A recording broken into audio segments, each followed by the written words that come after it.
मैं बलराम हूँ और मुझे फेसबुक पेज पे आप मुझे लाइव देख रहे हैं। और जो यूपी में अनेकों समस्याएं हैं, लोगों को मूलभूत जो समस्याएं हैं उस पे ही चर्चा करेंगे। हमारे साथ किसान नेता से लेके एक से एक बड़े बड़े दिग्गज जो लोग हैं, जो कहीं ना कहीं गरीबों का, मजलूम लोगों का आवाज बुलंद तरीके से समाज में उठाते हैं, उनसे बातें करेंगे। और जो यूपी का मिशन है उस पे भी बातें करेंगे, क्योंकि आप लोग ने बहुत से अभी 2-3 वीडियो देख चुका होगा, लेकिन ये दूसरा कह लिया जाए या तीसरा वीडियो है। और इसको समझने का आप प्रयास करिएगा, कैसे सरकार लोगों का, कैसे फंडामेंटल राइट छीनने का कहीं ना कहीं प्रयास कर रहा है। अ, मैं और कुछ लोग हमारे साथ जो गेस्ट हैं इनसे बातें करेंगे और इनका क्या राय है इस सरकार पे, और जो लोगों के मूलभूत जो समस्याएं हैं उन पे इनका क्या विचार है। इनसे बातें करेंगे और लोगों का जो समस्याएं हैं इनसे ही सुनेंगे, क्योंकि ये अनेकों गांवों में, गलियों में, गरीब लोगों के बीच में ये लोग जाते हैं और कहीं ना कहीं उनका आवाज उठाते हैं। मैं इनका नाम बोलूंगा। पहले नंबर पे जयप्रकाश नारायण, राष्ट्रीय उपाध्यक्ष, अखिल भारतीय किसान महासभा। दूसरे नंबर पे मुकुट सिंह, प्रांतीय महामंत्री, अखिल भारतीय किसान सभा। तीसरे नंबर पे सुरेश यादव, राष्ट्रीय सचिव, भारतीय किसान यूनियन। चौथे नंबर पे राम नयन यादव, प्रभारी, आजमगढ़ मंडल, क्रांतिकारी किसान यूनियन। पांचवें नंबर पे हमारे चीफ गेस्ट हैं मनीष भारतीय, राज्य प्रवक्ता, जय किसान आंदोलन। छठवें नंबर पे राजेश आजाद, संयोजक, मजदूर किसान एकता मंच। और सभी को मैं एक बार हाथ जोड़कर नमस्कार करता हूं। और लाइव सेशन में जुड़ने का कहीं ना कहीं आप लोग ने कीमती समय देकर अब मुझसे लाइव में जुड़े हैं। और हमारे साथ ही रोहित शर्मा जी, जो वरिष्ठ पत्रकार हैं, आपसे बातें करेंगे और जो समस्याएं हैं और कुछ सवाल जवाब करेंगे। रोहित जी, हाँ, रोहित नमस्कार। जी मैं सुन पा रहे हैं रोहित मुझे? हूँ और तमाम हमारे गेस्ट को मेरा नमस्कार। हम एक कहावत है, पहाड़ पहाड़ की ढलान से लुढ़कता पत्थर पाताल जाने तक बहुत तेज गति से दौड़ता है। कुछ लोग इसे विकास समझ लेते हैं, ये दुर्भाग्य है। बहरहाल, हमारा मिशन यूपी अपने कई चरण में इसको आगे बढ़ाया है। हमारे तमाम किसान संगठन और उनके योद्धाओं ने, उनके नेताओं ने, उनके कार्यकर्ताओं ने जिस तरह से भाजपा को, जैसी सांप्रदायिक पार्टी जो भारत जैसे देश को पाताल तक पहुंचाने की जिम्मा लिए हुए है, उसके खिलाफ लड़ने का एक प्रण लिया है, एक संकल्प लिया है। इसी सिलसिले में हम यहाँ पर मिशन यूपी के तहत एक लाइव डिबेट कर रहे हैं और हम अपने अतिथियों से जानेंगे कि उन्होंने मिशन यूपी को किस तरह से हैंडल किया, किस तरह से चलाया। मैं चाहूंगा जयप्रकाश नारायण जी वो अपनी बात को 2-2 मिनट में सभी को ये करें। मिशन यूपी का जो पहला पार्ट था उसमें क्या हुआ और क्या आपने पाया, किसान आंदोलन ने किस तरह से अपनी उपलब्धि को जाहिर किया और अपनी उपलब्धता हासिल की। अ, जयप्रकाश जी नहीं सुन पा रहे हैं, मुकुट जी से मैं चाहता हूँ शुरू नहीं करता नहीं। हूँ। नहीं, मुकुट सुन रहे हैं, जी, वो सुन रहे हैं। आप बोलिए, बोलिए हो, बोलिए, सुन रहे हैं। जी जयप्रकाश जी, आप बताएं कि मिशन मिशन यूपी जो शुरू किया गया था एसकेएम के तहत, उसका क्या परिणाम निकला। सभी साथियों को लाल सलाम, नमस्कार। उत्तर प्रदेश में जिस तरह की सरकार है और जिस विचार। प्रकाश जी, आपकी ऑडियो सही नहीं आ रही है, कृपया ऑडियो ठीक किया जाए। मुकुट सिंह जी, मैं चाहूंगा कि आप 1 मिनट में बताएं कि मिशन यूपी का क्या रिजल्ट निकला, परिणाम क्या हुआ, उपलब्धियां। सभी साथियों को नमस्कार। आपने ये परिचर्चा आयोजित की है, इसके लिए धन्यवाद। दरअसल मिशन उत्तर प्रदेश तो एक पार्ट है। पूरा एसकेएम का जो संयुक्त किसान मोर्चे का आंदोलन है, ये जो भाजपा की केंद्र की सरकार है, ये किसान विरोधी है, जन विरोधी है, मजदूर विरोधी है, राष्ट्र विरोधी है इसकी नीतियां। और इसकी नीतियों के खिलाफ पूरे देश में रोष है। और पूरा आंदोलन एसकेएम का संयुक्त किसान मोर्चे का इसके खिलाफ एक ऐतिहासिक तौर पर चला। वो उसी में, चूंकि बीच में उत्तर प्रदेश में चुनाव था, तो उस संदर्भ में शायद आप मिशन उत्तर प्रदेश की बात कर रहे हैं। वो तो एक पार्ट है। और वो मैं समझता हूं कि ये जो सरकार है, खास करके उत्तर प्रदेश के संदर्भ में, ये जो आर्थिक नीतियां मोदी सरकार की हैं, भाजपा की हैं, वो पूरे देश में है। और किस तरीके से उनका असर कृषि संकट पर है, किस तरीके से पूरा जो नव उदारवादी नीतियां हैं उसको संदर्भ में अगर लें, तो 4 लाख लोग 30 सालों में आत्महत्या किए हैं। मोदी सरकार के दौरान ही 1 लाख से ज्यादा आत्महत्याएं की हैं। तो ये सारी नीतियां हैं जो उत्तर प्रदेश में भी हैं। और उत्तर प्रदेश में, और खास करके जो मोदी सरकार का भी रुख है और उत्तर प्रदेश का और ज्यादा भी है, कि ये जो सांप्रदायिक का गठजोड़ है, जो नफरत की राजनीति कर रहे हैं, किस तरीके से जन आंदोलन को दबाने की कोशिश कर रहे हैं, किस तरीके से जनतंत्र को दबाने की कोशिश कर रहे हैं। तमाम जो लड़ने वाले लोग हैं, चाहे सामाजिक न्याय के लिए हो, आर्थिक लड़ाई हो, और तमाम उसको दबाने का काम ये सरकार करके, और असली मुद्दों से ध्यान हटाने के लिए ये सांप्रदायिकता की बात करते हैं। और उत्तर प्रदेश को प्रयोगशाला के रूप में योगी साहब, योगी बाबा जी हमेशा आगे एक कदम बढ़ के करते हैं काम। तो इसलिए निश्चित रूप से जिस संदर्भ की आप बात कर रहे हैं, मैं ये मानूंगा कि जो पिछला 22 का विधानसभा का चुनाव था, वो काफी, बहुत से लोग कहते हैं, लेकिन मैं इससे सहमत नहीं हूं कि उसमें कोई किसान आंदोलन का असर नहीं था। 2017 से विधानसभा से आप तुलना करें, मैं आंकड़ों में नहीं जाना चाहता, वोट के आंकड़ों में नहीं जाना चाहता हूँ, सीटों के आंकड़े में नहीं जाना चाहता हूँ, और जन उभार के आंकड़ों में नहीं जाना चाहता हूँ। लेकिन आप सब जानते हैं कि ऐतिहासिक किसान आंदोलन ने जबरदस्त काम किया है और काफी कुछ रोकने का प्रयास किया है, और काफी उनका वोट प्रतिशत और सीटों की संख्या घटाने की कोशिश की है। तमाम जो हथकंडे अपनाए गए, उनकी वजह से भी उनको बढ़त मिली है।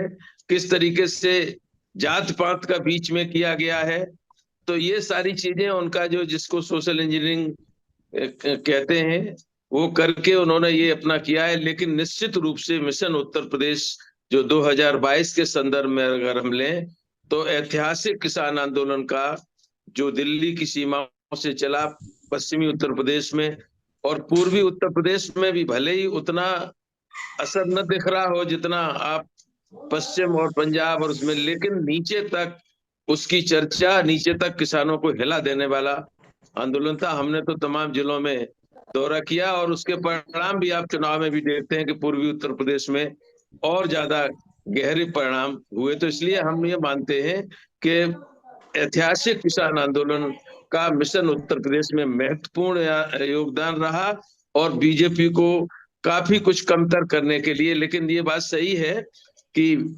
चुनाव तो विपक्षी दल लड़ते हैं, अब उनकी अपनी बातें हैं सब। आप उस आंकड़े में भी नहीं जाना चाहता हूँ कितने दल लड़े, कितनी, लगभग 3 दल तो सभी सीटों पर लड़े। तो वो भी विपक्ष का भी बिखराव था, इसका भी बीजेपी को लाभ मिला है। लेकिन किसान आंदोलन ने बहुत महत्वपूर्ण काम किया है। किसान जी। उन्होंने महत्वपूर्ण काम किया है, ये आपने कहा। मैं राम नारायण यादव जी चाहूंगा जानना कि आप ये बताएं कि मिशन यूपी के तहत जो किया गया था कार्यक्रम, यूपी में भाजपा को हटाने के प्रयास के लिए, हटाने के लिए, इसमें कितनी सफलता मिली और कितनी हमारी उपलब्धियां रही। वही तो मैं चर्चा कर रहा था कि रामनारायण यादव जी वो- से पूछ रहा हूँ। नहीं, रामनारायण यादव। आप ये मत देखें कि सरकार उनकी दोबारा लौट आई, इससे नहीं देखेंगे। अगर आप 17 से तुलना करेंगे, विधानसभा के 17 के से चुनाव से तुलना करेंगे और लोकसभा के 19 के चुनाव से तुलना करेंगे, तो आप देखेंगे कि किसान आंदोलन का जबरदस्त प्रभाव था और बीजेपी को काफी कुछ नीचे लाने में काम किया है और जनता को एकजुट करके और सड़कों पर लाने का काम किया है, और बहुत ही महत्वपूर्ण योगदान है इस संयुक्त किसान मोर्चे के आंदोलन का उत्तर प्रदेश के संदर्भ में भी। जी। रामनारायण यादव जी, तो आवाज पहुंच रही है मेरी? जी हाँ। जी। आप बताएं कि ये जो हमारा मिशन था, मिशन यूपी, उसके तहत जो हमारी उपलब्धियां हुई जी। वो क्या थी, और लखीमपुर खीरी जैसा मामला होने के बावजूद भी भाजपा को सफलता कैसे मिल गई? अभी हमारे साथियों ने, जो पूर्व साथियों ने हमारे बताए हैं, ये राय साहब और मुकुट सिंह, मैं उनकी बातों को पूरा सहमति प्रकट करते हुए, उनकी बातों से पूरा सहमत होते हुए आगे यही कहूंगा कि पिछली सरकारों ने, पिछले चुनाव ने जो हमारे प्रदेश में जो असर डाला है किसान आंदोलन का, वो आंदोलन हमारा निश्चित तौर पर ये कहा जाएगा कामयाब रहा। और लखीमपुर जैसे कांड को होते हुए भी और तमाम ऐसे कांड को होते हुए भी उत्तर प्रदेश के अंदर अगर बीजेपी ने सफलता हासिल की है, तो हम ये मान करके चलते हैं कि कहीं न कहीं हम बनारस के पहाड़िया मंडी वाला अगर हालत उठा दें तो ये पूरे यूपी में चला। कहीं न कहीं ईवीएम के बदलने से और ईवीएम को 3-5 कर देने से, और के जो चुनाव लड़ चुके थे, जो पहले राउंड, दूसरे राउंड, तीसरे राउंड के लोग, ये लोग पूर्वी उत्तर प्रदेश में चले आए दाव पेच सिखाने के लिए, और वो पीछे पा गया, सुनसान अपना काम कर गया। तो मेरा ये मानना है कि जनमत से तो बीजेपी की सरकार बनी नहीं है, 3-5 से इनकी सरकार बनी है। तो 3-5 से सरकार बनी, इस बात को सब लोग जानते हैं। फिर भी हम इस बात से कहीं न कहीं से अपने आप को ये दोष मानते हैं कि कहीं न कहीं हमारे अंदर वो कमी रही है कि वो कामयाब हुआ इस मामले में। वो और कमी। कुल मिलाकर के हम ये कहना चाहेंगे कि उत्तर प्रदेश के अंदर नहीं, मैं तो समझता हूं कि पूरे भारत के अंदर किसान आंदोलन का व्यापक असर है और आगे भी ये बढ़ता ही रहेगा।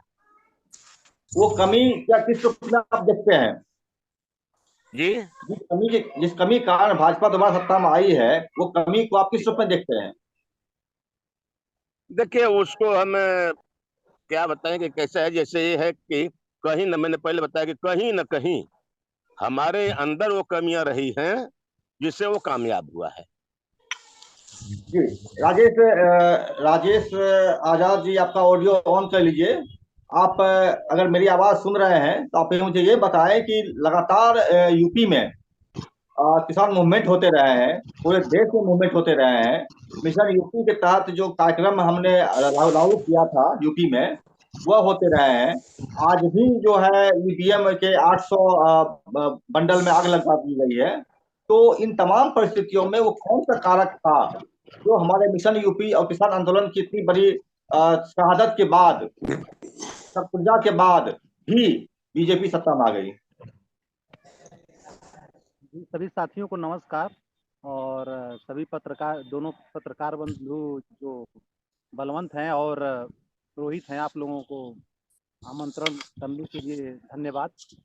देखिए, मिशन यूपी के तौर पे तो हम लोग ने पिछले चुनाव में एक कैंपेन किया था, और सबसे बड़ी बात यह थी कि हमारे इस यूपी के अंदर हम दूसरे तरीके से अगर देखें, जहाँ पे सोशल इंजीनियरिंग और सामाजिक न्याय के नाम पर किसान विरोधी जो समाज व्यवस्था है हमारे देश के अंदर, जहाँ जातियों के नाम पे भयानक बंटवारे हैं, स्त्री पुरुष के नाम पे बंटवारे हैं, गरीबी अमीरी के नाम पे भयानक विषमता है, और यह जो सोशल इंजीनियरिंग और सामाजिक न्याय के नाम पे जो उस सवाल को हल किए बिना केवल वोट की राजनीति में एक तरफ से अगर देखा जाए तो किया, उसका अम्ब्रेले को और बड़ा अम्ब्रेला करके भाजपा ने पूरा वोट बटोरा, जितने भी पिछड़ी जाति या दलित जातियों के जो स्वयंभू नेता थे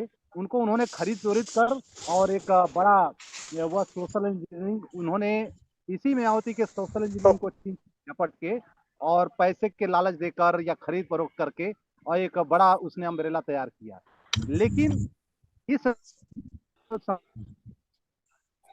हल करने की जो जातियां उपजातियों के सरदार जो तैयार हुए हैं, जिनको न रोजी रोटी से मतलब है, न बेरोजगारी से मतलब है, न इस देश के अंदर कृषि संकट है जो कि सबका आधार बना हुआ है, जिससे जुड़ा हुआ श्रमिकों का भी संकट है, जो खेती किसानी को छोड़ के जो इस नव उदारवादी नीतियों के तहत संकट आया है, जिससे किसान फंसता जा रहा है और पलायन करने के लिए जो किसान जो मजदूर बन रहे हैं वो नारकीय जीवन जीने के लिए मजबूर हो गए हैं, वो सस्ता मजदूर बन चुके हैं। तो ऐसे संकट को हल करने के लिए कोई भी ऐसा सामाजिक न्याय या सोशल इंजीनियरिंग का प्रोजेक्ट लेने वाले कोई नेता काम नहीं है। लेकिन भाजपा के खिलाफ अगर किसी ने एक मतलब चैलेंजिंग रूप में अगर सामने आया तो ऐतिहासिक किसान आंदोलन जो 13 महीने में पूरे भारत को आगोश में ले लिया और पूरे भारत में एक पोल बना दिया, ध्रुवीकरण कर दिया एमएसपी के सवाल को लेकर। और अगर किसानों का जो सवाल था एमएसपी का सवाल कि हर उपज पर कानूनी गारंटी करो, ये सवाल ने पूरे भारत के अंदर किसानों को एकजुट कर दिया, वो जाति धर्म से ऊपर उठा दिया। यूपी में भी अगर देखा जाए तो मुजफ्फरनगर में जो 5 सितंबर जहाँ पे उसी पश्चिम उत्तर प्रदेश में हिंदू मुस्लिम एकता एक जमाने में अखिलेश सिंह की जब सरकार थी उस समय वह भयानक वहाँ कत्लेआम हुआ था, लेकिन वहाँ के हिंदू मुसलमान एकजुट होकर और कहे कि अब सांप्रदायिकता के नाम पे हम राजनीति नहीं करेंगे। तो एक बहुत ही नीचे कट्टर राजनीति से किसान आंदोलन ने लोगों को ऊपर उठाया, लेकिन इतना ऊपर नहीं उठा पाया कि वह चुनाव में भी शिकस्त दे सके। और जब लिए तो उसमें थोड़ी बहुत हम लोग को देरी हो गई, क्योंकि पहले ही चरण में उस इलाके में हम चुनाव के रूप में तो उतना तैयार नहीं हो पाए थे। लेकिन जो ही इधर पूर्वांचल की तरफ किसान आंदोलन या चुनाव आया तो हम काफी इस इधर के किसान पूर्वी उत्तर प्रदेश के किसानों को बहुत मौका मिला और हम लोगों ने जितनी भी तहसीलें थी कि सांप्रदायिक ताकत भाजपा को किसी तरह से हराओ, इस मुद्दे को लेके हम लोगों ने कैंपेन भी किया। और नतीजा क्या हुआ कि पूर्वी उत्तर प्रदेश में कई जिलों में तो इनका पूरा पत्ता साफ हो गया। भाजपा उतनी बढ़त नहीं बढ़ा पाई, ढेर सारी जगहों से, जैसे आजमगढ़ से तो सारी सीटें हार गई, इसी तरह से अंबेडकर नगर और भी तमाम जिले हैं जो आप तो एक बहुत ही नीचे गिर गया जो सांप्रदायिक उन्माद में ग्रस्त था पूरे पश्चिमी उत्तर प्रदेश। किसान आंदोलन ने एक कदम आगे तो बढ़ा, लेकिन शिकस्त देने लायक स्थिति हम नहीं बना पाए। और अगर हम पूर्व तैयारी करके आज फिर आगामी जो लोकसभा चुनाव है कुछ अगर हम प्रैक्टिस लें तो निश्चित तौर पे हम और एक कदम आगे बढ़ सकते हैं। और वह शायद राजेश जी आपकी बातों को मैं काटना चाहता हूँ। देवरिया में आप लोग ने कभी देवरिया को कहा जाता था शुगर मिल इतना ज्यादा देवरिया में हुआ करता था, 14 शुगर मिल बंद हो गए अभी। 1-2 शुगर मिल चालू है। अभी आप लोग ने कुछ दिन पहले आकर धरना चालू किया है, क्या ये धरना कब तक चलेगा? क्या शुगर मिल देवरिया में जो चालू होगा कि नहीं? इस धरने के बारे में कुछ बताइए। देखिए, गन्ना किसान देवरिया में आज 48वें दिन पे आंदोलन चला रहे हैं, धरना लगातार वहां चल रहा है। और खुद योगी जी ने वादा किया था पिछले दिनों कि हम देवरिया में चीनी मिल चलाएंगे और कृषि विश्वविद्यालय खोलेंगे। तो वहां तो उनके जो भाजपा की जो आदत है ऐतिहासिक किसान आंदोलन से वादा खिलाफी किया, देवरिया में योगी जी वादा खिलाफी कर रहे हैं। वह आंदोलन तो यही है कि शुगर मिल आप जो वादा किए थे चलाओ, हालांकि वह देवरिया में सिर्फ एक चीनी मिल चलाने की बात किए थे। हम लोग तो चाहते हैं कि जितना पूर्व 14 चीनी मिलें थी, ये जो संयुक्त देवरिया जिसको कहते हैं, कुशीनगर और देवरिया को मिलाकर, तो वो सभी चीनी मिलें चालू होनी चाहिए। उसके लिए किसान आंदोलन कर रहे हैं। लेकिन किसानों को चकमा देने के लिए अभी योगी सरकार ने गन्ना किसान का जो बकाया था कुछ हिस्सा देकर, और वह हवाई लुट रहा है कि हमने तो जो बकाया था कुछ हिस्सा, मैंने करोड़ों में है, तो कुछ करोड़ दे के और प्रचार अभियान चला रहे हैं कि हमने गन्ना किसानों का ख्याल रखते हुए कुछ पैसा दे दिया है जो बकाया था और भी। लेकिन सबसे सोचने वाला विषय है कि भाजपा किसान मोर्चा बना के इस समय गांव गांव किसान चौपाल लगा रहा है और किसानों के सवाल पे वह पूरा परिक्रमा चला रहा है ढेर सारे मुद्दों को लेके, और किसानों को मुद्दा बना रहा है। जो राम मंदिर मुद्दा तो था ही, लेकिन राम मंदिर मुद्दा के बाद इनके किसान मोर्चा सबसे ज्यादा सक्रिय होके और किसान सम्मान निधि या एमएसपी में फसलों की खरीद को ये भी मुद्दा बना रहे फर्जी तरीके से। यूरिया की पर्याप्त हमने उपलब्धता करा दिया। इनके जितने भी विज्ञापन आ रहे हैं तो उसमें आ रहे हैं कि अतिवृष्टि में हमने तत्काल सहयोग किया, मुआवजा दिया, गन्ना किसानों को भुगतान दिया, निजी नलकूपों में। राजेश जी मैं चाहूंगा थोड़ा सा इस पर थोड़ा सा विषय अंतर हो रहा है। राजेश जी मैं चाहूंगा थोड़ा सा इस थोड़ा सा संक्षेप में चाहूंगा मैं आपसे बताना कि जानना कि ये जो समाज की जो दरारें हैं, समाज में जो पतनशील दरारें हैं, उन दरारों का उपयोग भाजपा कर रही है। सांप्रदायिकता, जातिवाद, धर्म या शिक्षा, ये सब चीजों का। तो आपका जो मतलब किसान संगठन है इसको पाट नहीं पाई, शायद आप ये कहना चाह रहे हैं पूरी तरीके नहीं, से। हम लोग कह रहे हैं कि किसान आंदोलन ने पाटना शुरू कर दिया है और इसने सीधे नारा दिया कि कौन बनाता हिंदुस्तान, तो भारत का मजदूर किसान। और जातीय जो राजनीति थी उसको वर्गीय राजनीति की तरफ ले जाने के लिए एक बड़ा यह जो किसान आंदोलन था एक मील का पत्थर साबित हुआ है। और शायद यह आने वाले वक्त में यह पाटने के लिए राजेश जी मैं बात को आगे बढ़ाते हुए सुरेश जी के पास आता हूँ। सुरेश जी आप एक वरिष्ठ लीडर हैं और चीजों को बहुत बारीकी से देखे हैं और आंदोलन में शामिल रहे हैं, नेतृत्व किया है आपने। तो मुझे आपसे ये जानना है कि तमाम गतिविधियों ईवीएम भी इंक्लूड कर लिया जा सकता है, समाज की दरारें किया जा सकता है, मान लिया जा सकता है, धर्मवाद, जातवाद और इन सब चीजों। ये हमारे जो 5 किसानों की हत्या की गई लखीमपुर खीरी में, इतना विभत्स नरसंहार के बावजूद तो कौन सी हमारी भी गलतियां हुई है जो हमसे कुछ छूट गया है, गलतियां नहीं कहा सकती, छूट जाना बोलते हैं इसको, है जिस कारण की भाजपा यूपी हम लोग के होने के बावजूद वो जीत गई। आप बताना चाहेंगे सुरेश जी? जी बहुत बहुत धन्यवाद, सभी साथियों को प्रणाम। ये लखीमपुर खीरी जो किसानों के साथ कांड हुआ, जीपों से रौंदा गया,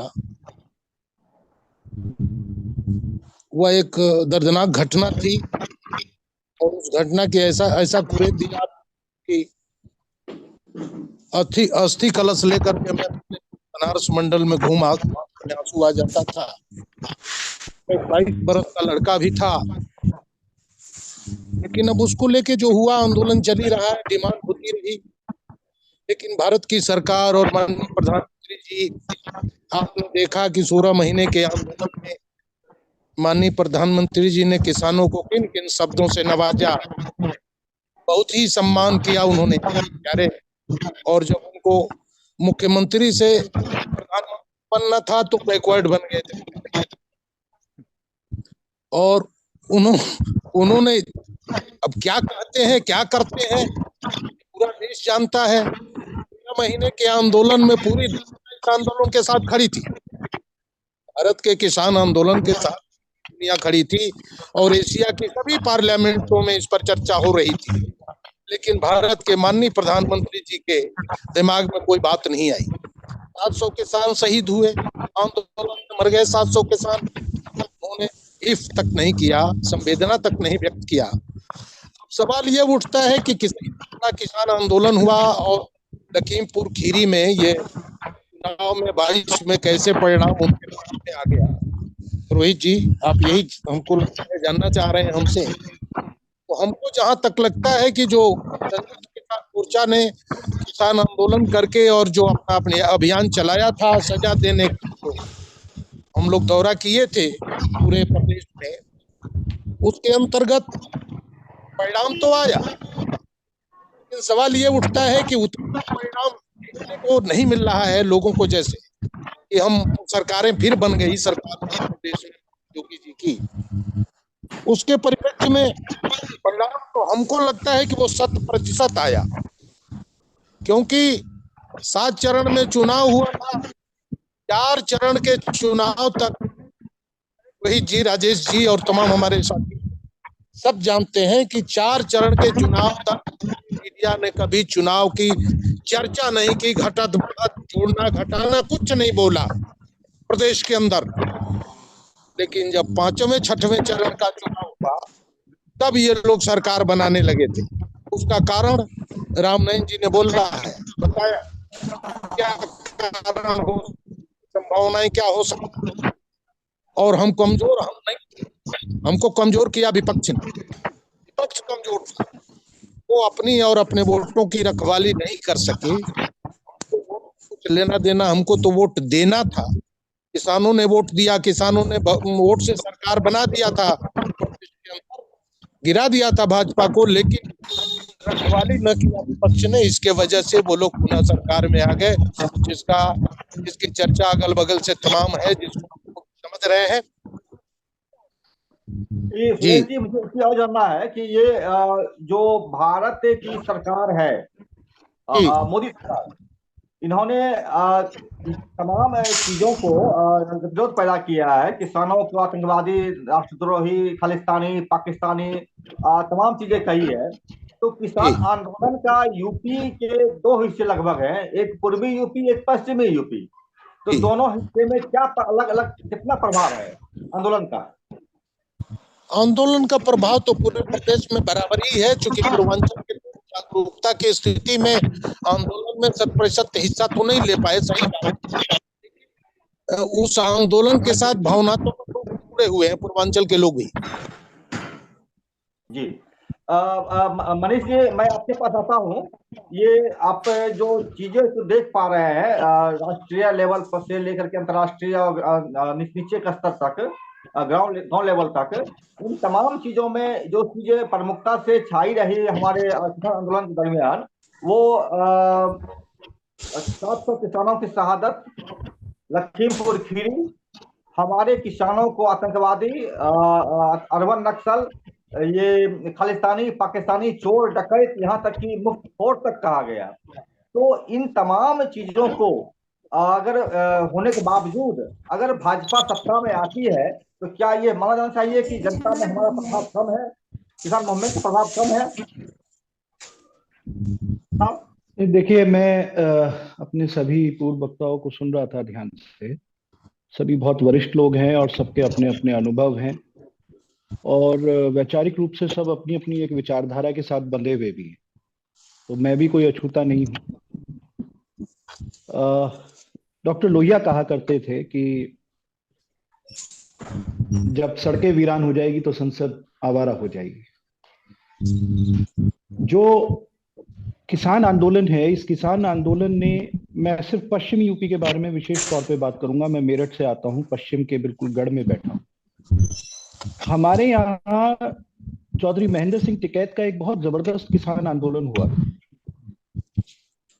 ये राकेश टिकैत जी के जो पिता थे उन्होंने किया था वो आंदोलन, और काफी लंबा आंदोलन वो भी चला था, 80-90 दिन का आंदोलन था। और फिर वो आंदोलन बेनतीजा होके, बगैर किसी नतीजे के वो आंदोलन समाप्त कर दिया गया। जब कोई बड़ा जन आंदोलन बगैर नतीजे के खत्म होता है तो उसके बहुत भयानक परिणाम समाज में आते हैं। हम लोग, हमारे नेता, हमारे आंदोलन को चलाने वाले लोग इन बातों से वाकिफ भी होंगे शायद, और शायद नहीं भी होते, लेकिन निश्चित तौर पर जब हम समाज की तरफ देखेंगे तो हमें पता लगेगा कि जब जब इतिहास में बड़े आंदोलन असफल हुए हैं तो समाज में उनका बहुत बड़ा दुष्प्रभाव पड़ा। पश्चिमी यूपी में महेंद्र सिंह टिकैत के असफल आंदोलन के बाद कोई किसान आंदोलन नहीं हो पाया। छुटपुट घटनाएं होती रही, कोशिशें होती रही, लेकिन संयुक्त किसान मोर्चे का जब ये आंदोलन हुआ एसकेएम का, तो इस आंदोलन ने पश्चिमी यूपी के जो जो किसान हैं उनके अंदर वो जो एक लड़ने की शक्ति उन्होंने खो दी थी वो उसने वापस पाई। लेकिन यहाँ एक कड़वी सच्चाई ये है कि हम कह सकते हैं कि भावनात्मक रूप से तो पूरा देश क्या पूरा विश्व जुड़ा हुआ था, कनाडा का आदमी भी भावनात्मक रूप से हमसे जुड़ा रहा, लेकिन यूपी में जैसे जैसे आप पश्चिम से आगे चलते चले गए, बल्कि मैं कहूं कि अगर बहुत हो सकता है वो बात थोड़ी सी कड़वी भी लगे मेरे को साथियों को, लेकिन आप मेरठ कूद जाइए, हापुड़ से जैसे ही आप आगे चलते हैं, हापुड़, बुलंदशहर, मथुरा, अलीगढ़, हाथरस, आप बुरी तरह से फेल हुए, बहुत भयंकर तरीके से आपको नकार दिया गया, क्योंकि ये वो बेल्ट थी जहां किसान आंदोलन में भी उस तरीके से शिरकत नहीं करी, उस तरीके से उन्होंने हिस्सेदारी नहीं। और जैसे जैसे हम आगे चलते चले गए वैसे वैसे हमने देखा कि नतीजे भाजपा के पक्ष में चले गए। हार जीत अपनी जगह है। भाजपा एक ऐसा स्टूडेंट है जो निहायत ही बेवकूफ है, बेकार है, जिसे पढ़ना लिखना नहीं आता है, वो सभी सब्जेक्ट में फेल होता है, लेकिन गणित के एक पर्टिकुलर सवाल को हल करना उसने सीख लिया। यानी कि भाजपा को नहीं पता कि देश की अर्थनीति कैसे चलेगी, भाजपा को नहीं पता कि सद्भाव कैसे चलेगा, भाजपा को नहीं पता कि कृषि और किसान की क्या नीति रहेगी, लेकिन उसने एक फॉर्मूला सीख लिया है कि मुझे चुनाव कैसे जीतना है। 33-34% का वोट बेस उसके पास है। विपक्ष को तोड़ दो, चाहे आप किसी दूसरी पार्टी को लड़ा दो, चाहे निर्दलीय चुनाव लड़वा दीजिए, जाति का कार्ड खेल दीजिए, उसके बाद मीडिया को मोबिलाइज कीजिए, उसमें नेशनलिज्म का तड़का लगा दीजिए, कि बहुत छोटे छोटे नेताओं के जो इररेलेवेंट नेता हैं उनके बयानों को हाईलाइट करके बड़े मुद्दे बना दीजिए। तो ये काम भाजपा ने सीखा है कि उसको चुनाव कैसे जीतना है। अब विपक्ष की ये दिक्कत है कि वो उस बात को नहीं समझ रही, लेकिन मैं विषय पे रहता हूं जो सवाल आपने किया कि अंतर्राष्ट्रीय स्तर पे भी हम लोगों को बहुत कुछ कहा गया, हम लोगों को अब अर्बन नक्सल और आतंकवादी और सब चीजें कही गई, और आखिर हम हारे क्यों? हारे हम इसलिए क्योंकि किसान भी, आप माने या ना माने, लेकिन किसान एक वर्ग की तरह से आचरण नहीं करता है, किसान जातिगत आधार पर बंटकर आचरण करता है। हमारे ही पश्चिमी यूपी में जो त्यागी समाज के किसान हैं, ब्राह्मण समाज के किसान हैं, ठाकुर समाज के किसान हैं, वो लोग साथ में नहीं खड़े थे। हो सकता है उनका कोई एक आधा नेता हमारे साथ खड़ा हो, लेकिन बाय एंड लार्ज जो वो जातिगत आधार के जो एक बड़ा वर्ग है वो सिर्फ इसलिए हमारे साथ नहीं खड़ा था कि साहब हम किसानों की लड़ाई लड़ रहे हैं, हालांकि वो भी किसान थे। हमने उस दौर में विशेष रूप से जो नॉन जाट, मैं कहना चाहूंगा कि जो नॉन जाट गांव थे, जैसे गुर्जर जाति के गांव थे, ठाकुर जातियों के गांव थे, ब्राह्मण जातियों के गांव थे, हमने विशेष रूप से वहां पर सभाएं करी, लोगों को समझाया कि भाई ये कानून आपके खिलाफ है। लेकिन इसके बावजूद समाज में एक उदासीनता है, क्योंकि हमारे यहाँ जो जाति का दंश है वो वर्ग के दंश से बहुत ज्यादा गहरा है।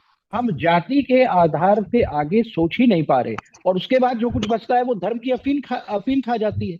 तो जो पूरा का पूरा किसान आंदोलन है, उस आंदोलन में हमने बहुत कुछ पाया है, इससे कोई नहीं नकार सकता। अगर इसको कोई नकारेगा तो मैं कहूंगा कि उससे बड़ा मूर्ख कोई नहीं है इस भारत में। लेकिन ये भी एक सच्चाई है कि हमने उस आधार पर काम नहीं करा, ना तो राजनीतिक दलों ने, ना सामाजिक दलों ने, ना अलग अलग संगठनों ने, कि कृषि की जो लड़ाई है उसे वर्ग का संघर्ष बनाए।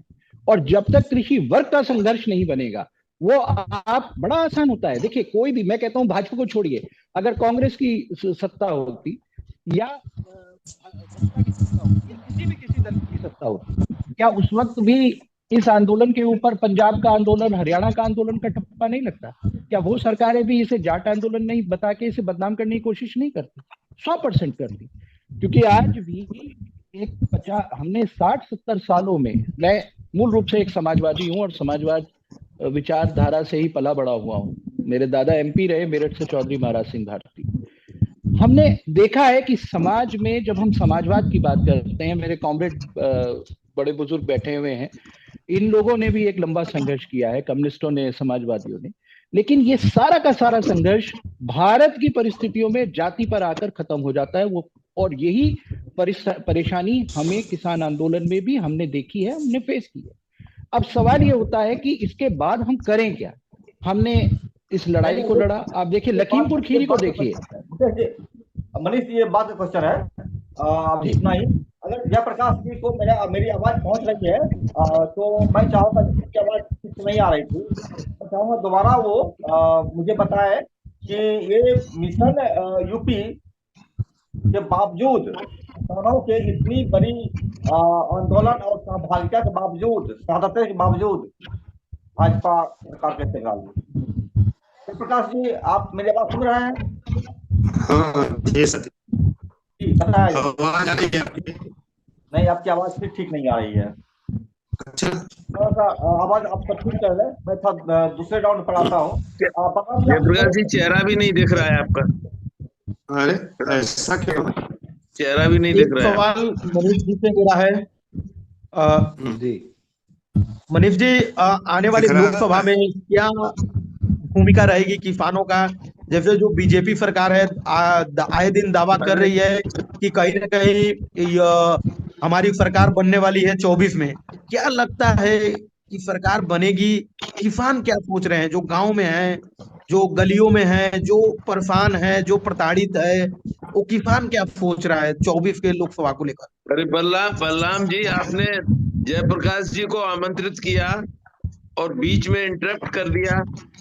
मनीष जी को सुनेंगे, पूरा सुनेंगे, लेकिन उनको आपने आमंत्रित किया और बीच में इंटरप्ट कर दिया। This is not fair. ये ठीक नहीं है, ये ठीक नहीं है।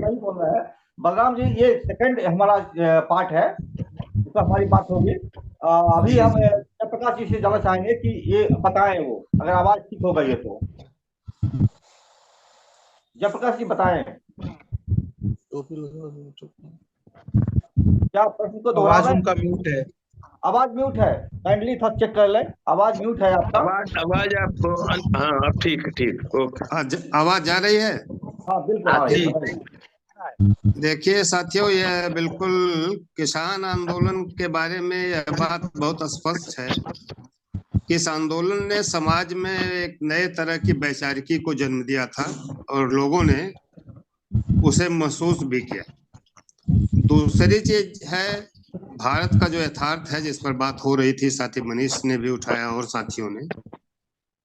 किसान भी उसका शिकार है और उसमें वह उसका हिस्सा है, वो भी उसमें उस चेतना से वो जुड़ा, वो प्रभावित है। लेकिन उसी लिहाज से अगर आप देखेंगे तो भाजपा से लड़ने का जो पूरा मामला है, हम किसान आंदोलन के लोग अगर किसान गए भी तो क्या किसान राजनीति क्या हो, क्योंकि किसान आंदोलन में एक प्रवृत्ति बहुत मजबूत रही है, गैर राजनीति। और उस गैर राजनीति की जो प्रवृत्ति है उसने किसान आंदोलन के राजनीतिक लक्ष्य को कमजोर किया।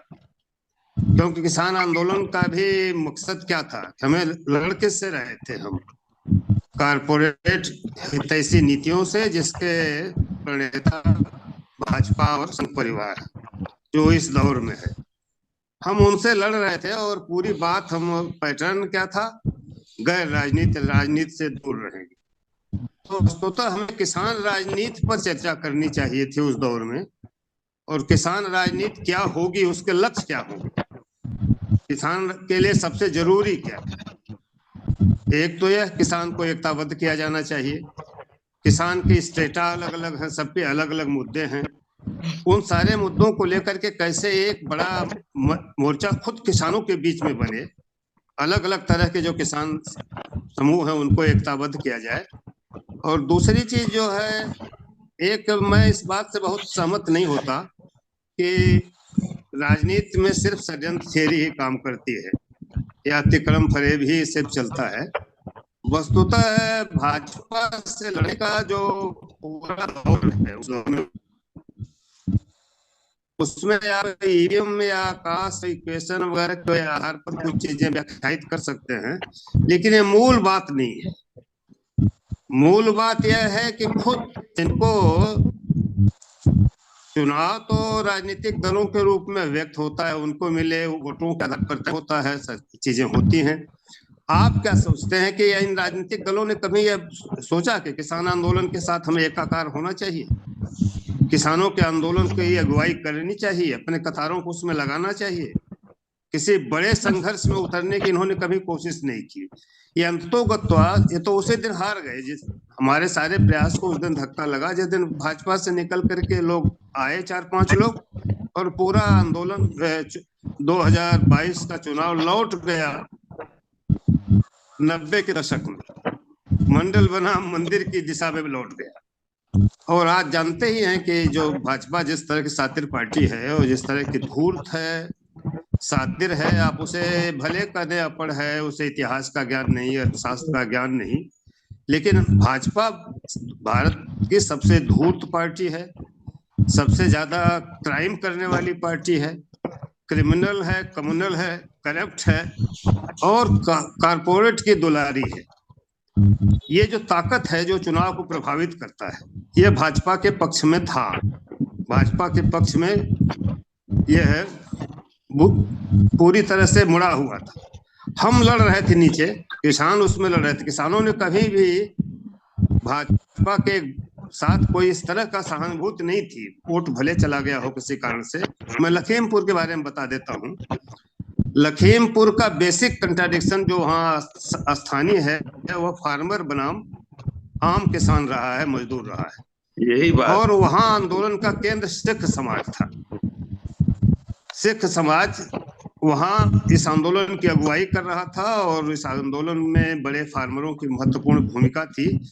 और चूंकि हम सब लोग लंबे समय तक इन फार्मरों से लड़े हैं, पूरा कम्युनिस्ट आंदोलन के खिलाफ चला, बड़े बड़े फार्म में कब्जा हुए, बटे, तो ये अंतर्विरोध हल करने की कोशिश तो की गई, लेकिन खुद बड़े किसान आंदोलन जो थे, बड़े किसान संगठन थे, किसान यूनियनों का एक हिस्सा था जो इस सवाल को नहीं हैंडल कर रहा था।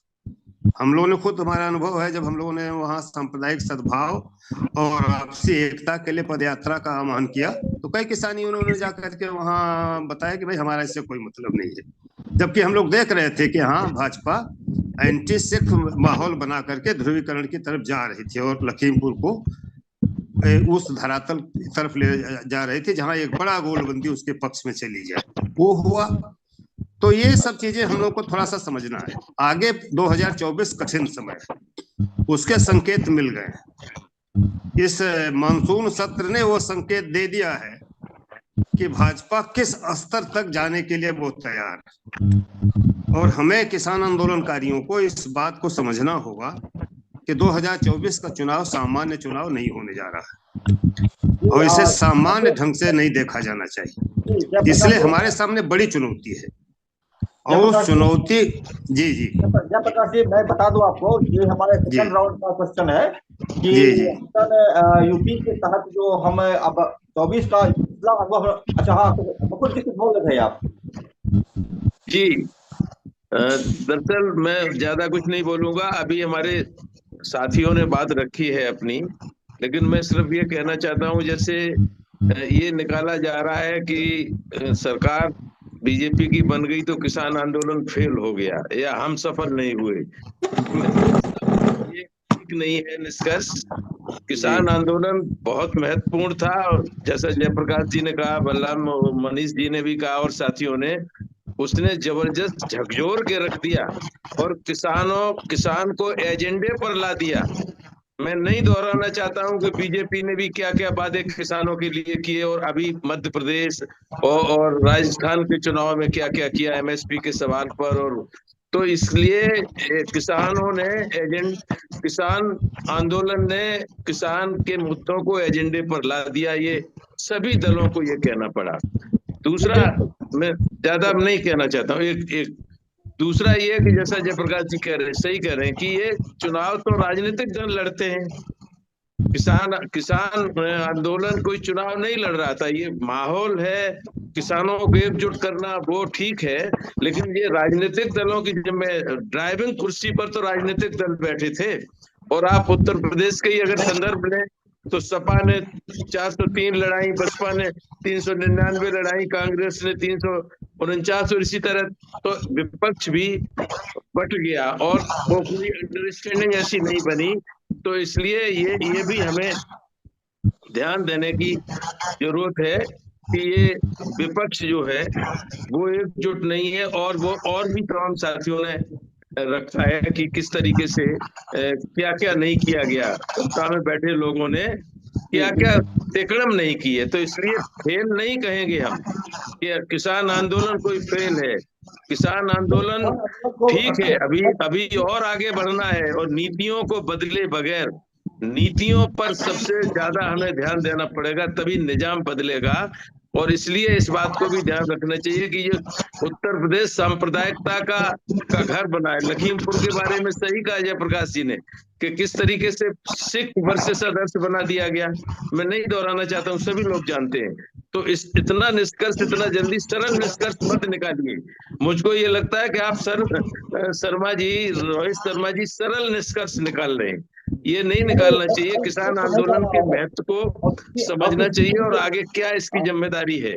जी, और किसी ने भी हमारे आंदोलन को, एसकेएम के इतने बड़े मूवमेंट को कम तक नहीं आंका है। क्योंकि मेरा एक सवाल रहेगा रामनारायण जी से। रामनारायण जी, आप ये बताएं कि जब पंजाब में इलेक्शन हो रहा था तो बीजेपी को तो हटा दिया गया, लेकिन बीजेपी के जो कार्यकर्ता थे वो कंप्लेन करते थे, कांग्रेस को वोट देने की अपील करते थे। जी हाँ रोहित जी, आपकी आवाज नहीं आ रही है, एक बार सुन लो। नहीं चल रहा। मैं रामनारायण जी से बोल रहा हूँ। रामनारायण जी का राय लेना चाहता हूँ इस मामले में।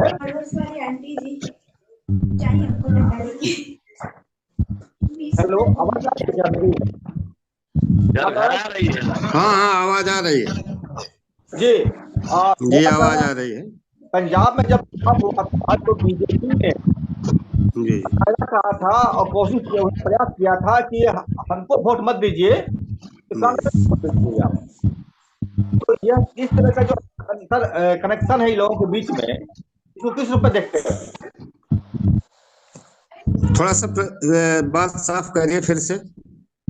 अच्छा, मैं बोल रहा हूँ जब पंजाब में चुनाव हो रहा था, हाँ के नेताओं ने किया था, कंपेन किया था कि अगर आप मुझे वोट नहीं देंगे अगर, कोई बात नहीं है, कांग्रेस को वोट दे दीजिए।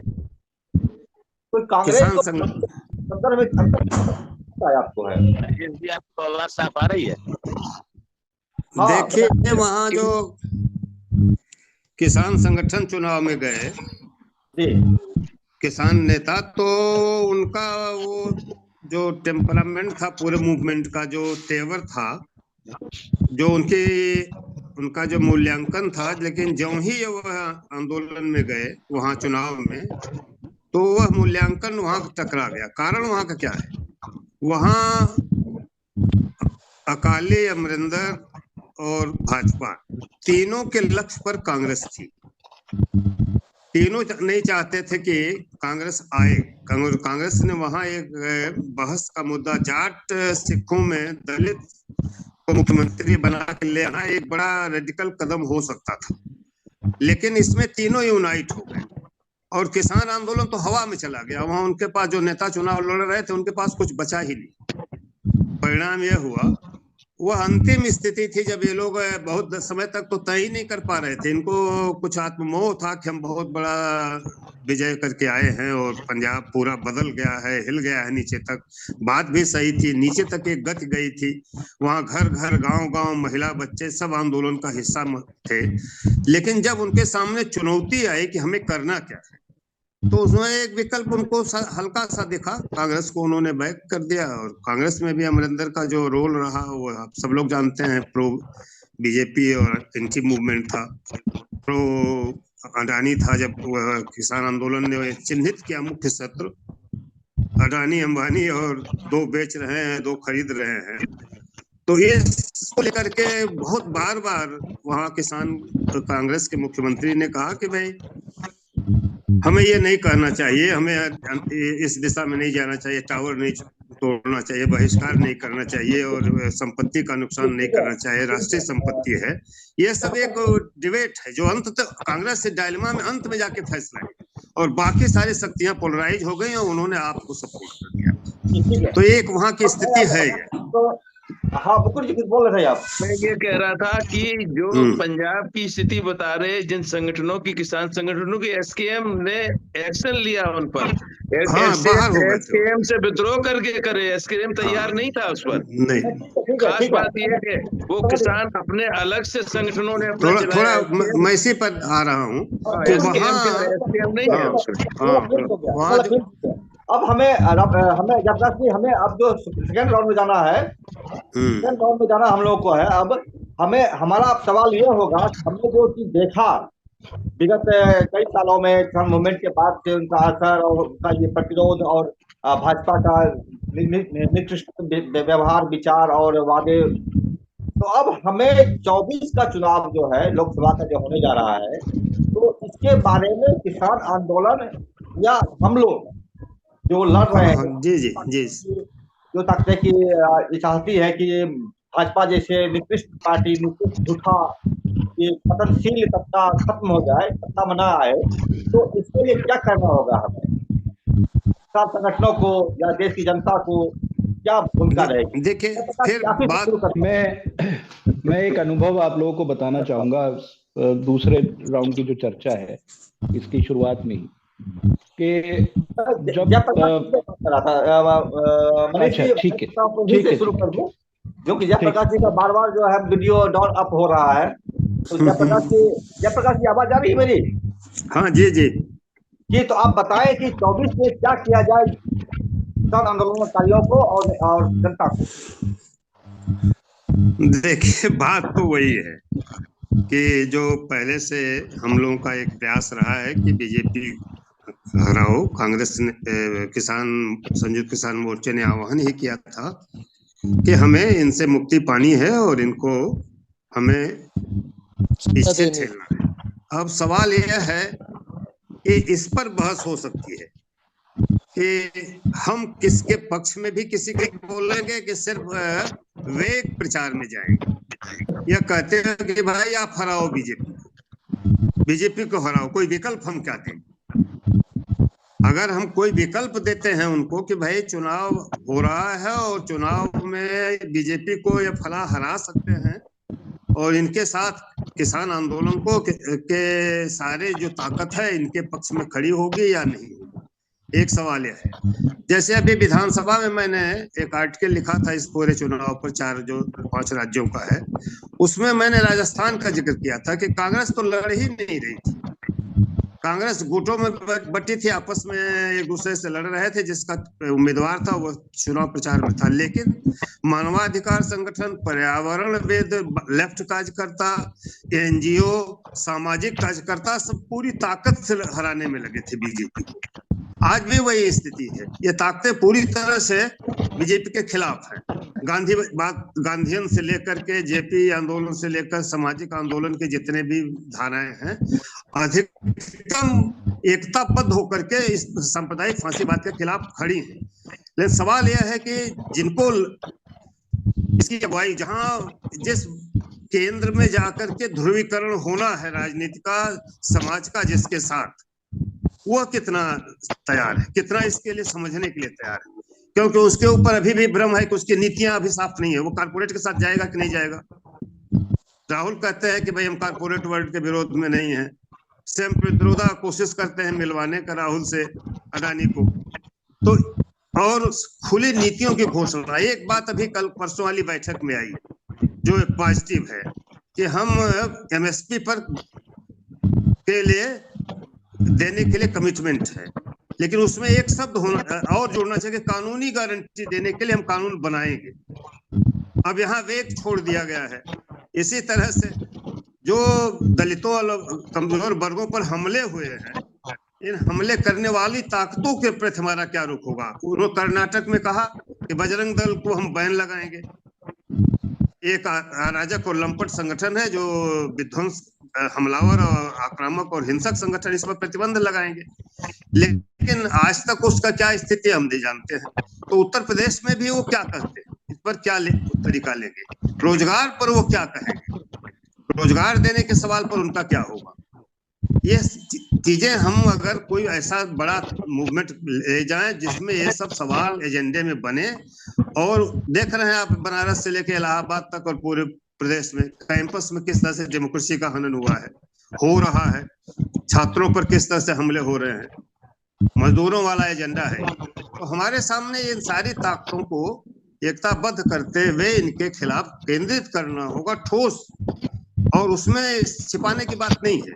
जो एलायंस आ रहा है वो एलायंस अनेक तरह की ताकतों का, जिसमें कारपोरेट समर्थक भी हैं, कारपोरेट विरोधी भी हैं, नई आर्थिक नीति के विरोधी भी हैं और उदारीकरण के समर्थक भी हैं। यह संघर्ष बहुत लंबा चलेगा, लेकिन अभी तात्कालिक तौर पर हमारे सामने यह लड़ाई है कि हम फांसीवादी इस रिजीम से, जो पूरी तरह से लोकतांत्रिक संस्थाओं को ध्वस्त करने में लगी है, संसद को खाली करा देना चाहती है, आने वाले समय में चुनाव के पहले न जाने कितनी ताकतों पर ये हमले करेंगे, उनको प्रतिबंधित करेंगे, उनकी गतिविधियों को नियंत्रित करेंगे, उन पर बैन लगाएंगे, दमन बढ़ाएंगे।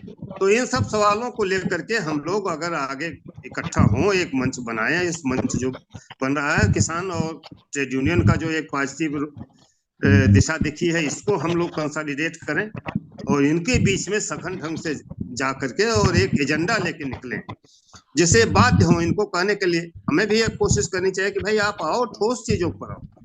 आप संप्रदाय, आप भी जाएंगे मंदिर बनाने, आप भी कहेंगे कि नहीं हम भी कमलनाथ बन जाएंगे।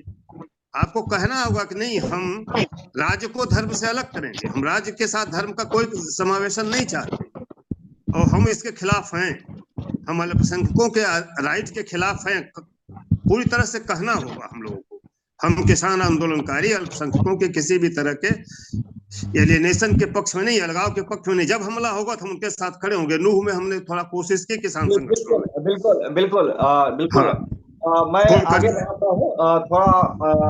मनीष जी, आप सब बताएंगे कि क्या देख पा रहे हैं आप 24 के चुनाव के लिए। देखिए, मैं स्पष्ट रूप से मानता हूं कि जो पहले की गलतियां हैं और जो पहले के अच्छे अनुभव हैं, उन दोनों को सीख लेके उन दोनों के आधार पे आगे की रणनीति बननी चाहिए। मिशन 2022 में हमने खुद यह महसूस किया कि राजनीतिक दल और एसकेएम के बीच में किसी भी तरीके का कोई तालमेल नहीं था।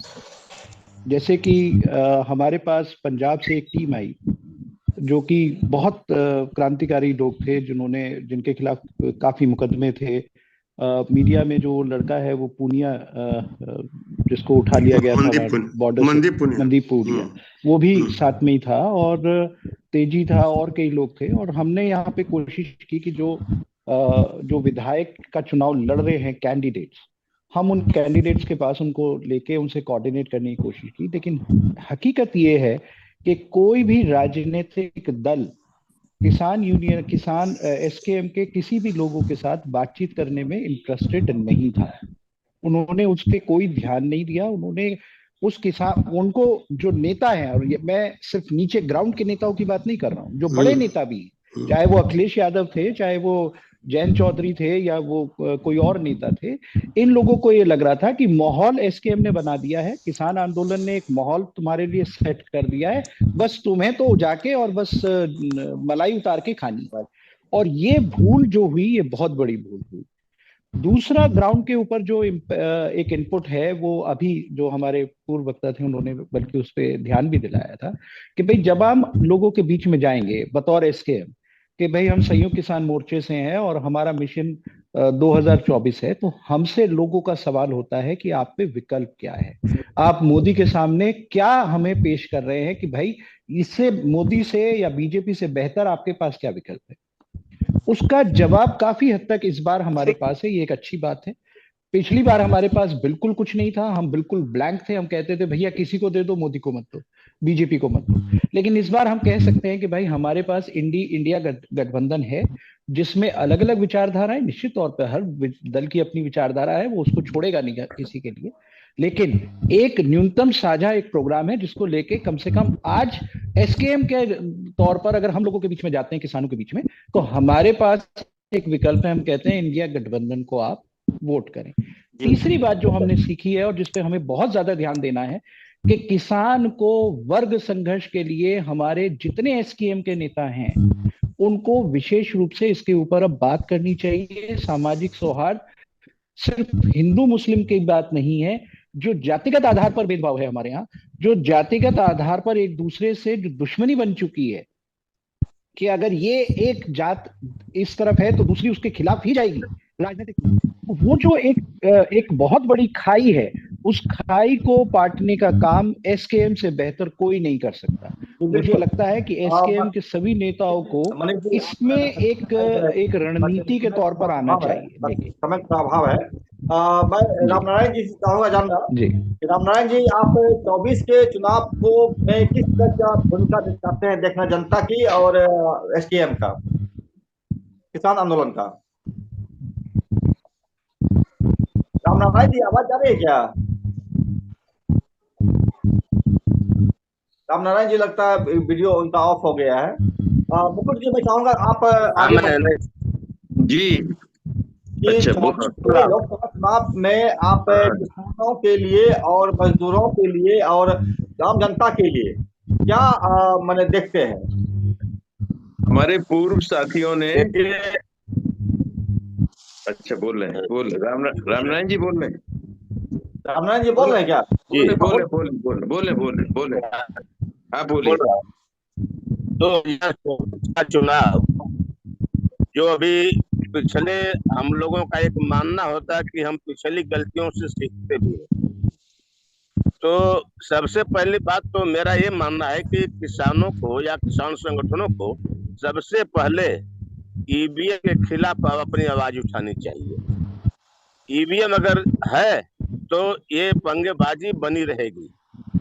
दूसरी बात यह है कि जिस तरीके से मनमाना किया उन्होंने चुनाव आयोग के गठन में, जिसको पावर उन्होंने दे दिया सुप्रीम कोर्ट के बराबर का, जिसके ऊपर केस भी नहीं की जा सकती, और इस तरह से जो उन्होंने अपनी जड़ों को मजबूत करना शुरू कर दिया है, उसके तरफ भी हमको अपनी निगाह डालनी चाहिए। और किसानों और मजदूरों के बीच जो मेरा अपना मानना है कि चाहे किसी भी, जैसे छात्र संगठन है, मजदूर संगठन है, या किसान संगठन है, या किसी इस तरह के जो भी संगठन है जो अपनी मांगों को लेकर के सरकार से लड़ाई लड़ रहे हैं, इन सारे संगठनों को एक करने का हमें प्रयास करना चाहिए। और मेरा अपना ये मानना है कि अब जैसे अभी लोकसभा में 5-7 लोग कह रहे थे कि घुस गए हैं और वो आतंकवादी हैं। सत्ता पक्ष ने तो उनको आतंकवादी बना दिया, लेकिन विपक्ष ने भी ये कहना शुरू कर दिया कि ये सुरक्षा का सवाल है। मेरा ये मानना है कि पहले लोगों को अगर उनको पकड़े तो पकड़ करके ये पूछना चाहिए था कि सदर पार्लियामेंट में इस तरह से आने का उनका उद्देश्य क्या था, वो क्यों करके ऐसा आए कर गए।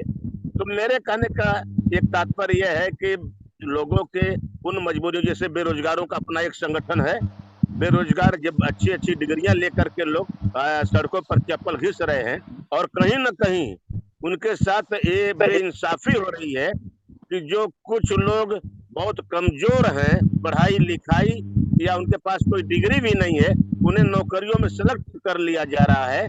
लेकिन तमाम ऐसे बच्चे जो अच्छी डिग्रियां ले और अच्छे बच्चे हैं, अच्छी सोच उनके पास है, उनका सिलेक्शन नहीं हो पा रहा है।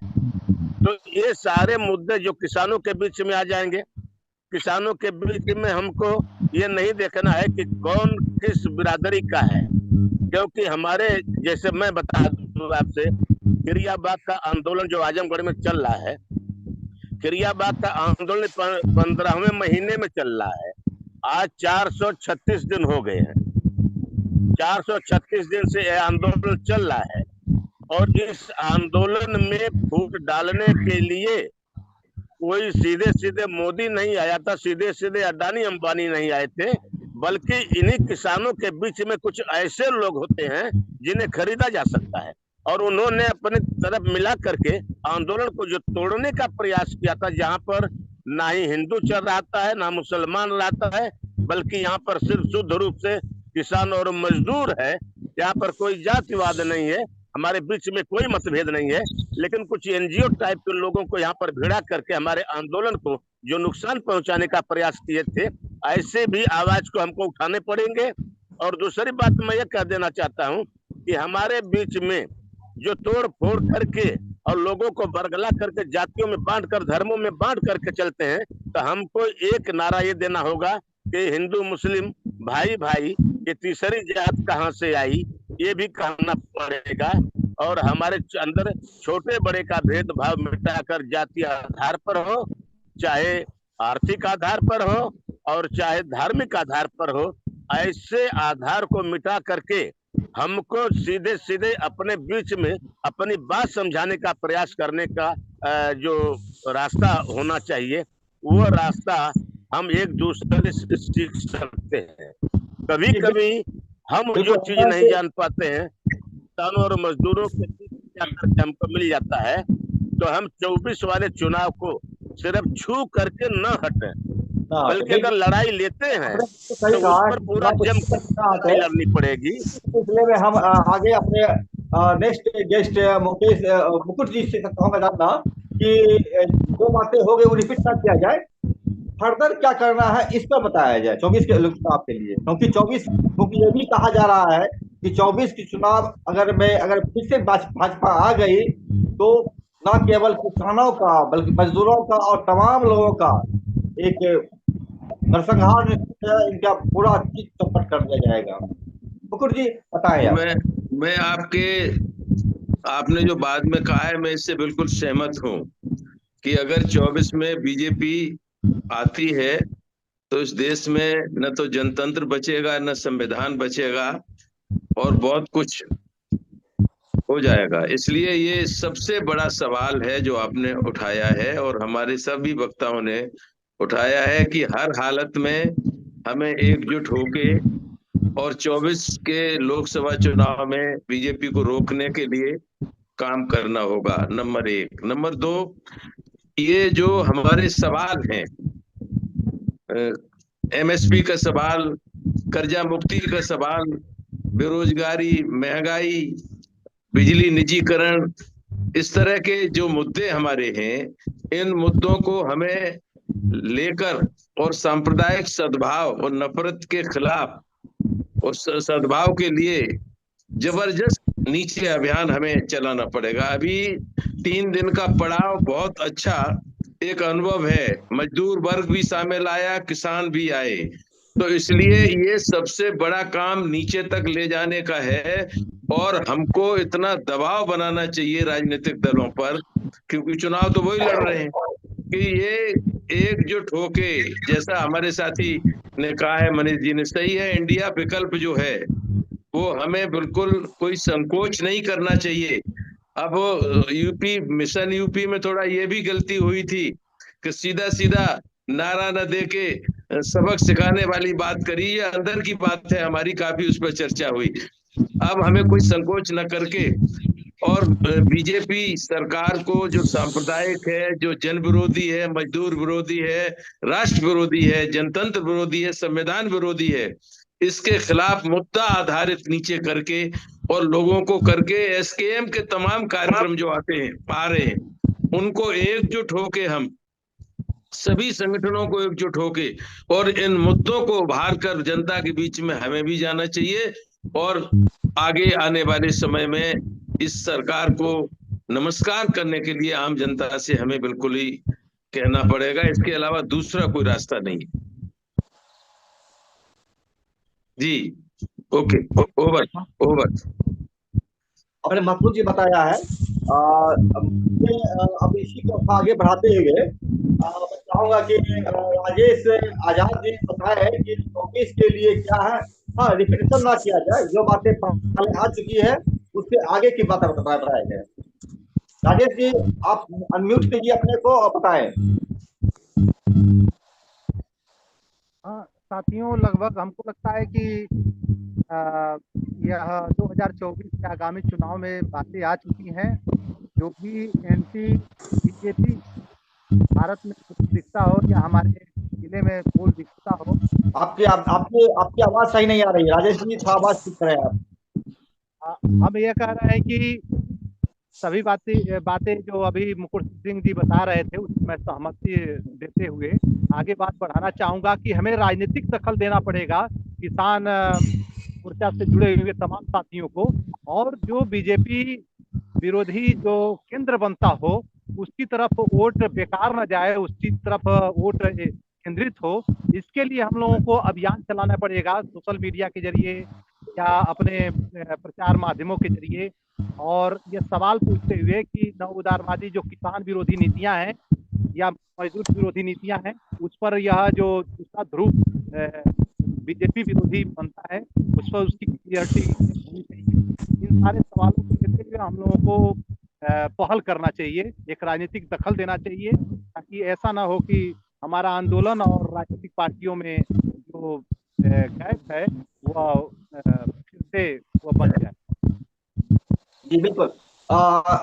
मैं आगे बढ़ाऊं और सुरेश यादव जी, मैं चाहूंगा आपसे जानना, थोड़ा सा आप लाइट में आ जाइए कि ये जो बातें चल रही है, इंडिया गठबंधन को सपोर्ट करना है, उसको एक विकल्प के तौर पर तैयार करना है, ये तो ठीक है, आप कर सकते हैं, करना भी चाहिए। मेरा सवाल है कि इंडिया गठबंधन पर किसान आंदोलन का, मजदूर आंदोलन का कितना प्रभाव है, और इसको देखते हुए आप बताएं कि 24 में क्या किया जा सकता है इस भाजपा जैसी नरपिशाच पूरी जल्लाद राक्षस को हटाने के लिए। सुरेश यादव जी बताइएगा सर। रोहित जी, जो किसान मोर्चा के कार्यकर्ता ने इस समय जरूरत है कि अगर पॉजिटिव लाना है, जो किसान आंदोलन से लेकर जो भी हमारी रणनीति है या इस सरकार जो किसान आदिवासी विरोधी है, सारी नीतियों को, सारे कार्यक्रमों को और अपने विचारों को अपने कार्यकर्ताओं, अपने उसमें कोई बड़ा गांव-गांव चौपाल लगा करके और अपनी बात को पूरा समझाएं। उनको हम बताएं कि देखो आने वाले दिनों में किसान खतरे में है, 13 महीने के आंदोलन में हमारा नुकसान हो रहा है, देश बिक रहा है, तमाम सरकारी संस्थान बिक रहे हैं कारपोरेटों को हाथ में। गांव-गांव गरीबों, छात्रों को, मजदूरों को, आदिवासियों को के बीच लगा कर और जब उनका मूल्यांकन करेंगे तो हमको लगता है कि पॉजिटिव रिजल्ट आने की संभावना होगी।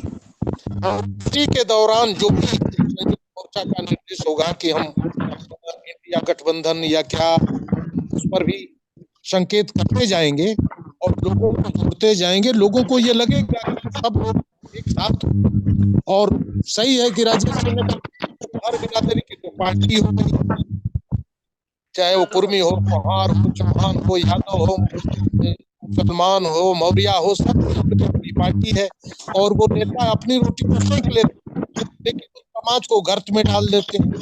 ये भी बात इस लोगों तक पहुंचाने की जरूरत है, उसको भी कर रहे हैं।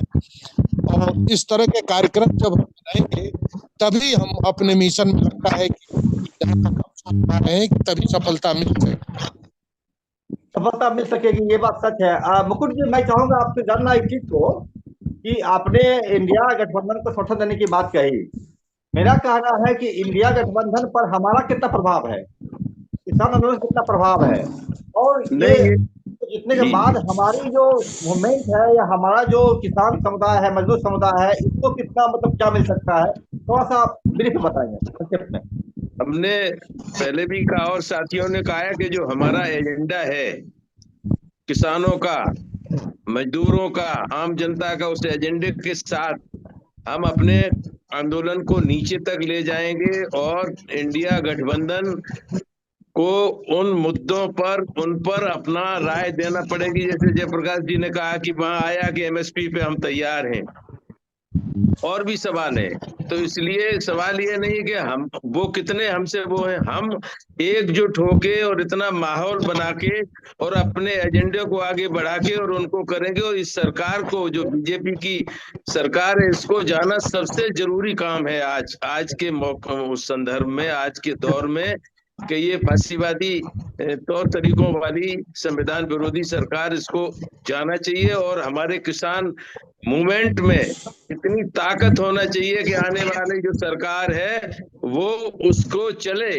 उनको ये नहीं है कि उन्हें हम क्लीन चिट दे देंगे अगर वो नहीं करेंगे तो, लेकिन आज सवाल इसको हटाने का है, कल उन पर भी और ज्यादा दबाव बनाने का। हमको एकजुट संयुक्त किसान मोर्चा एक छतरी है, बहुत बड़ा छाता है, देश और दुनिया में एक अजूबा और ऐतिहासिक आंदोलन है, इसमें बहुत बड़ी ताकत है। और मैं समझता हूँ, मेरा पूरा भरोसा है कि संयुक्त किसान मोर्चे का रोल बहुत अहम होगा। इन इंडिया गठबंधन पर भी को भी इस पर विचार करना पड़ेगा।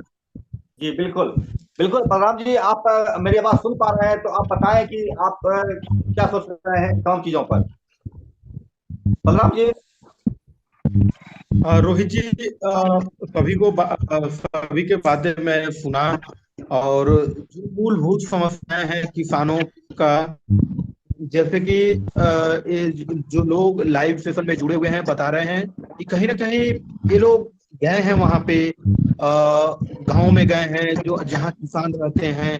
कुछ लोग तो आज के जो नेता टाइप के लोग हैं वो गांव में भी नहीं जाते हैं और नेतागिरी करने लगते हैं। अब जो एसी वाले रूम में बैठ के वो इन्वायरमेंट के बारे में बताने लगते हैं, तो ये मुझे लगता है आज भी देखकर।